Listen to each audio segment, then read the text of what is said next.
तमाम सुनने और देखने वालों को अस्सलाम वालेकुम। मैं हूं मोहम्मद रिजवान खालिद और आप सब देख रहे हैं हॉरर स्टोरीज 786। उम्मीद करता हूं कि आप सब ठीक होंगे और खैरियत से होंगे। मेरी दुआ है कि अल्लाह आप सबको हमेशा खुश रखे और कभी किसी का मोहताज ना करे। आज जो वाक़यात मैं आप सबसे शेयर करने वाला हूँ, ये वाक़यात बहुत ही दिलचस्प हैं और आज की एपिसोड का पहला वाक़या ऐसा है जिसको सुनकर मैं काफ़ी इमोशनल हो गया था। वीडियो को शुरू से आखिर तक ज़रूर देखिएगा और ये वाक़या आपको कैसा लगा कमेंट करके ज़रूर बताइएगा। वाक़यात की तरफ बढ़ने से पहले मैं छोटी सी गुजारिश करूंगा कि जिन्होंने मेरा चैनल अभी तक सब्सक्राइब नहीं किया वो जल्दी से सब्सक्राइब कर लें और हमारी हॉरर स्टोरीज फैमिली का हिस्सा बने। तो बढ़ते हैं आज के वाक़यात की जानिब। आज का पहला वाक़या इरसा ने भेजा है जो कि क्वेटा से बिलोंग करती हैं। आइए सुनते हैं उन्हीं की ज़ुबानी।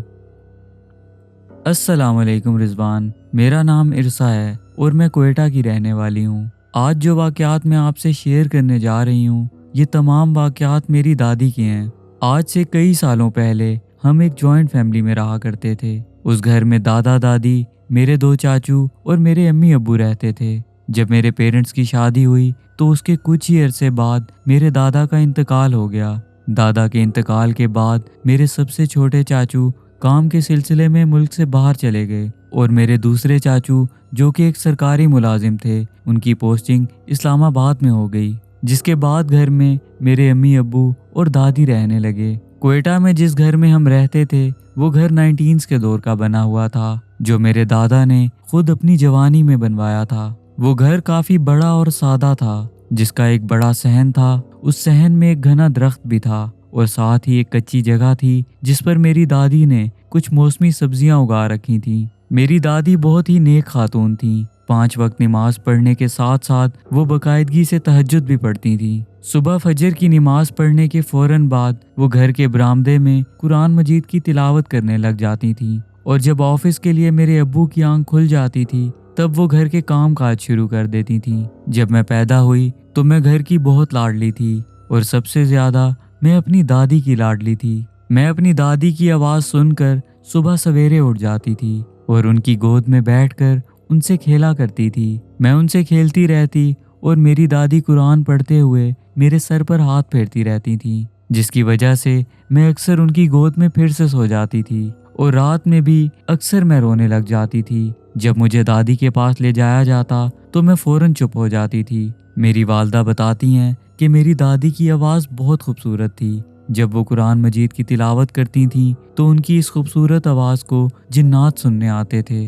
असल में ये जिन्नात हमारे घर में रहते थे जो बरसों से हमारे घर के उस दरख्त पर रिहाइश पजीर थे जो हमारे सहन में था। मेरी वालदा बताती हैं कि मेरी दादी इस्लामी महीने की कुछ तारीखों में सूरह मुज़म्मिल की तिलावत करती थी जो अक्सर रात के वक्त करती थीं और जिस दिन उन्होंने फजर के बाद तिलावत करनी होती थी उस दिन वो हमें सख्ती से मना करती थीं कि वो तिलावत शुरू करने वाली हैं, उस दौरान उनसे कोई बातचीत ना की जाए। मेरी वालदा जब किचन में नाश्ता बनाती थीं तब उस किचन की खिड़की से घर का पूरा सहन नजर आता था।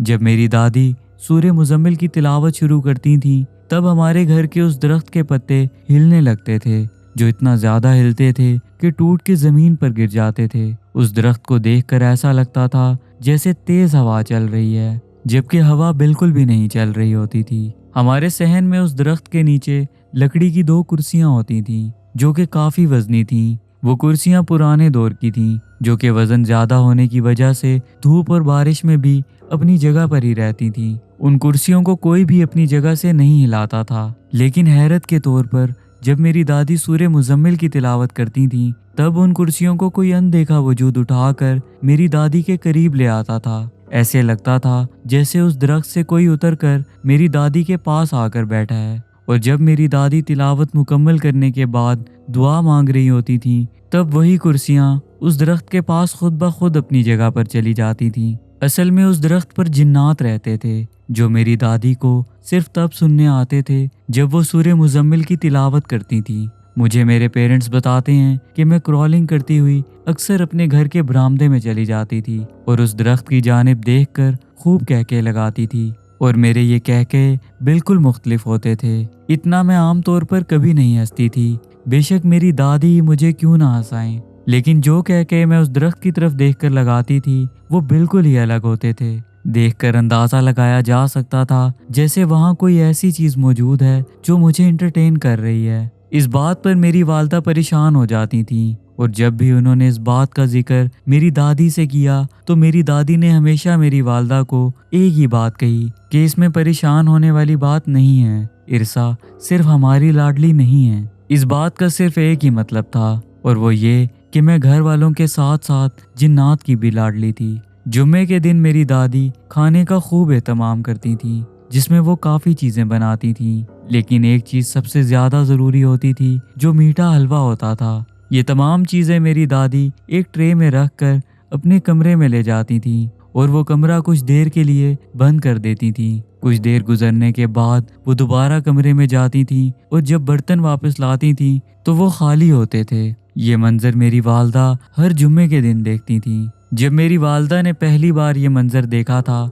तो वो काफ़ी हैरान हुई थी। जब उन्होंने ये माजरा मेरी दादी से पूछा तो उन्होंने बताया कि उनके पास आने वाले जिन्नात मीठा हलवा बहुत पसंद करते हैं, इसलिए मैं उस मीठे हलवे के साथ और चीज़ों का भी एहतमाम करती हूँ, जिस पर वो काफ़ी खुश हो जाते हैं और ढेरों दुआएं देकर जाते हैं। ऐसे बहुत से वाक़यात थे जो उस घर में रोनमा होते रहते थे। कुछ चीज़ें तो अभी तक मेरी वालदा ने हमसे शेयर भी नहीं की। मैं तब 3 साल की थी जब मेरी दादी का भी इंतकाल हो गया। उनके इंतकाल के बाद उस घर की सारी रौनकें ख़त्म हो गईं। इसके 2 साल बाद हम कराची शिफ्ट हो गए थे क्योंकि मेरे फादर बिजनेस को बढ़ा रहे थे और हमारा कराची जाना ज़रूरी हो गया था। हमारे जाने के बाद शुरू के 4 माह तो हमारा क्वेटा वाला घर मुकम्मल बंद रहा, जिसके बाद वो घर हमने एक फैमिली को रेंट पर दे दिया जो आज भी उसी घर में रह रहे हैं। हमारे उस घर में आने वाली फैमिली ने मेरे फादर को शिफ्ट होने के कुछ अरसे बाद एक ऐसी बात बताई जिसको सुनकर वो भी काफ़ी हैरान हुए। उन्होंने बताया कि हमारे उस घर का एक कमरा ऐसा है जहां हर जुम्मे के दिन गुलाब के फूलों की खुशबू आने लगती है जो जोहर से मगरिब तक रहती है। ऐसा महसूस किया जाता है जैसे उस कमरे में कोई ताज़ा फूल फेंक कर जाता हो। इस पर मेरे फादर ने उनसे मजीद मालूमात ली तो पता चला कि वो कमरा मेरी दादी का था। इस बात पर मेरे फादर बहुत ज़्यादा रोए थे, इतना ज़्यादा कि मेरी वालदा बताती हैं कि वो पहले कभी इतना नहीं रोए। वो फैमिली आज भी उसी घर में रहती है और जब भी हम क्वेटा जाते हैं तो उस घर में रहने वाली फैमिली हमें खाने पर ज़रूर इनवाइट करती है। इस तरह हम अपने पुराने घर में अच्छा खासा वक्त गुजार लेते हैं और मेरे पेरेंट्स का दिल भी हल्का हो जाता है। ये मेरी दादी की ज़िंदगी के वाक़यात थे जो मैं आपसे शेयर करना चाहती थी। अब इसी के साथ बढ़ते हैं आज की एपिसोड के आखिरी वाक़े की जानिब जो अली ने कराची से भेजा है। आइए सुनते हैं उन्हीं की ज़ुबानी। अस्सलाम वालेकुम रिजवान, मेरा नाम अली है और मैं कराची का रहने वाला हूँ। आज जो वाक़या मैं आपको सुनाने जा रहा हूँ ये मेरी ज़िंदगी का एक हैरान कर देने वाला वाक़या है। ये वाक़या कराची के एक मशहूर कब्रिस्तान का है जो एयरपोर्ट के करीब वाक़ है। ये तब की बात है जब एक रात मैं अपनी बहन और कज़न के साथ बाइक पर घर वापस लौट रहा था। हम घर जा रहे थे और तब हमारा गुजर उस कब्रिस्तान के पास से हुआ जहाँ मेरे अब्बू की कब्र है। मैं कई दिनों से अपने अब्बू की कब्र पर नहीं गया था। मेरा दिल अपने अब्बू की कब्र पर जाने के लिए काफ़ी उदास था, इसलिए मैंने कहा कि चलो अब्बू की कब्र पर चलते हैं। इस पर मेरी बहन और कज़न ने मुझे काफ़ी समझाया कि रात के 10 बज रहे हैं, ये वक्त ठीक नहीं है, लेकिन मुझे अपने अब्बू से बहुत मोहब्बत थी, इसलिए मैंने बिना किसी की सुने बाइक का रुख कब्रिस्तान की तरफ किया और उनको अपने साथ कब्रिस्तान ले आया। रात के अंधेरे की वजह से मेरी बहन और कज़न काफ़ी डर रहे थे, इसलिए वो बाइक के पास खड़े हो गए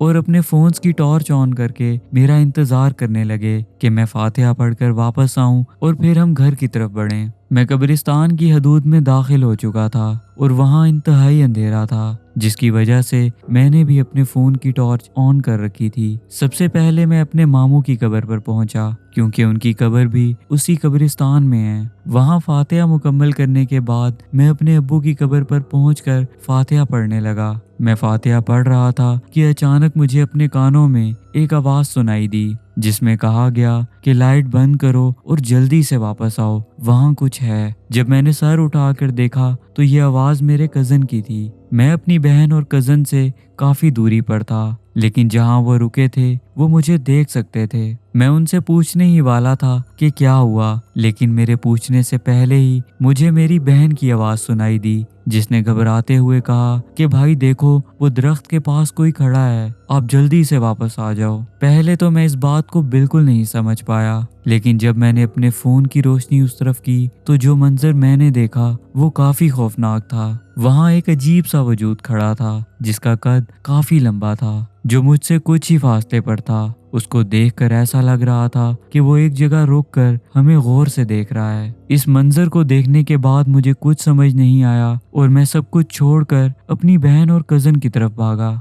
उस कब्रिस्तान में वो जो कोई भी था वो हमारी तरफ बढ़ने लगा था। मैं अपने बाइक के पास पहुंच चुका था जो मेरे कज़न ने पहले से स्टार्ट कर रखा था। हम तीनों उस बाइक पर बैठकर उस कब्रिस्तान से फौरन निकल गए, क्योंकि वहां जरा सी देर सवेर करना हमारे लिए नुकसान का सबब बन सकता था। वहां से निकलने के बाद एक होटल पर पहुंचकर हमने पानी वगैरह पिया और नॉर्मल होने के बाद हम घर आ गए। जब हम घर पहुंचे तो हम काफी सहमे हुए थे, लेकिन हम में से किसी में इतनी हिम्मत नहीं थी कि ये वाकया घर बताते। हम इस कदर डर चुके थे कि हम रात का खाना खाए बगैर ही सो गए, क्योंकि हम घर में किसी का सामना नहीं करना चाहते थे। हमने सोचा था कि नींद पूरी करने के बाद जब सुबह उठेंगे तो फ्रेश हो जाएंगे, लेकिन बात यहाँ खत्म नहीं हुई। अगली सुबह हम तीनों बुखार में जल रहे थे और रात वाली बात तमाम घर वालों के सामने खुल चुकी थी। इस बात पर मेरी वालदा काफी परेशान थी और हम तीनों पर दम वगैरह कर रही थी।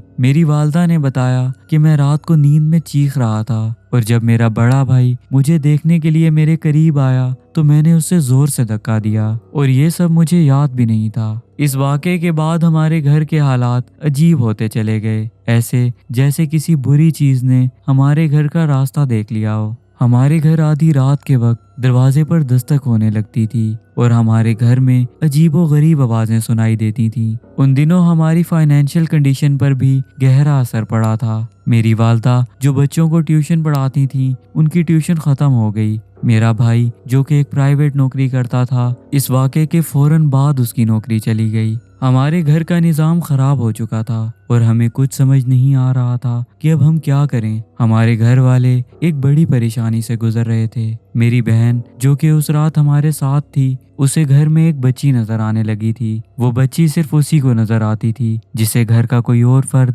नहीं देख सकता था। वो बच्ची मेरी बहन को घर में चलती फिरती नजर आती थी, जो घर के किसी कोने में पहुंचकर गायब हो जाती थी और ये बात हम सब घर वालों को इंतहाई परेशान कर रही थी। एक दिन मेरी बहन बहुत ज्यादा रो रही थी। जब उसे वजह मालूम की गई तो उसने एक हैरान कर देने वाली बात बताई। उसने बताया कि जो बच्ची उसे नजर आती है, उसका कहना है कि हम ये घर जल्द से जल्द छोड़ दें। अगर ये घर ना छोड़ा गया तो तमाम घर वालों को भारी नुकसान होगा। इस बात ने हम घर वालों की परेशानी में मजीद इजाफा कर दिया। फिर एक रोज हम सब इकट्ठे बैठे और मेरी वालदा ने काफी सोचने के बाद उस घर को छोड़ने का फैसला कर दिया। अगले दिन से हम दूसरा घर तलाश करने लगे। हम दूसरा घर तो तलाश कर रहे थे, लेकिन साथ ही दिल में इस बात का खौफ भी था कि कहीं ऐसा ना हो कि उस घर में जाने के बाद भी ये चीजें हमारा पीछा ना छोड़ें। फिर एक दिन हमें एक अच्छा घर पसंद आया और एक महीने के अंदर हम उस घर में अल्लाह का नाम लेकर शिफ्ट हो गए। नए घर में शिफ्ट होने के कुछ दिनों बाद हमारी पुरानी जिंदगी आहिस्ता आहिस्ता वापस आने लगी। मेरी अम्मी के पास फिर से ट्यूशन के लिए बच्चे आने लगे और मेरे बड़े भाई को फिर से एक नौकरी मिल गई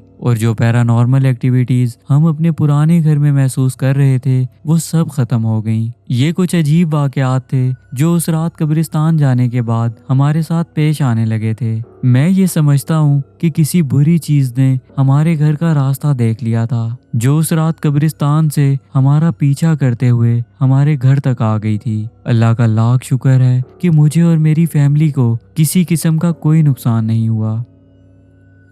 मैं इरसा और अली का शुक्रिया अदा करूंगा कि उन्होंने अपना कीमती वक्त निकाला और अपने वाकयात हम तक पहुंचाए। अगर आपको मेरी ये एपिसोड पसंद आई हो और अगर आप चाहते हैं कि ऐसी मजीद एपिसोड्स आती रहें तो इस वीडियो को लाइक और शेयर करना बहुत बहुत ज़रूरी है। अगर आप मेरे चैनल पर नए हैं या अभी तक सब्सक्राइब नहीं किया तो जल्दी से सब्सक्राइब कर लें और बेल आइकन पर क्लिक करके ऑल का नोटिफिकेशन ऑन कर लें। اس سے ہوگا یہ کہ میری آنے والی ویڈیوز کا نوٹیفیکیشن آپ کو وقت پر مل جائے گا اور میری ہر ایپیسوڈ آپ سب تک آسانی سے پہنچ پائے گی۔ آپ سب نیچے دیے گئے نمبر پر اپنی سٹوریز شیئر کر سکتے ہیں اور کمنٹ سیکشن میں اپنی رائے کا اظہار بھی کر سکتے ہیں۔ اسی کے ساتھ میں اجازت چاہوں گا، جلد ہی نئے ایپیسوڈ کے ساتھ حاضر ہوں گا۔ آپ سب اپنا بہت خیال رکھیے گا، تب تک کے لیے اللہ حافظ۔